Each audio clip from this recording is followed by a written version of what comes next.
মধ্যপ্রাচ্যের বর্তমান পরিস্থিতিতে কাতারের প্রতি সংহতি জানিয়ে দেশটির আমির শেখ তামিম বিন হামাদ আল থানিকে চিঠি দিয়েছেন প্রধানমন্ত্রী তারেক রহমান। সোমবার কাতারে বাংলাদেশের প্রধানমন্ত্রীর সংহতিপত্র হস্তান্তর করেন পররাষ্ট্র উপদেষ্টা হুমায়ুন কবির।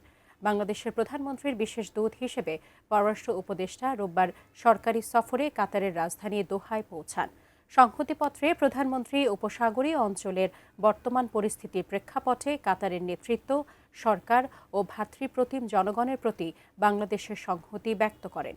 তিনি কাতারে বসবাসরত প্রায় 4,50,000 বাংলাদেশি প্রবাসীকে নিরাপত্তা ও কল্যাণ নিশ্চিত করার জন্য কাতার সরকারের নেয়া পদক্ষেপের জন্য আন্তরিক কৃতজ্ঞতা জানান।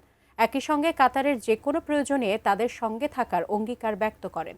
বৈঠকে বাংলাদেশ ও কাতারের মধ্যকার অত্যন্ত সৌহার্দ্যপূর্ণ দ্বিপাক্ষিক সম্পর্ক এবং পারস্পরিক স্বার্থ সংশ্লিষ্ট অন্যান্য ক্ষেত্রে সহযোগিতা আরও জোরদারের উপায় নিয়ে আলোচনা হয়।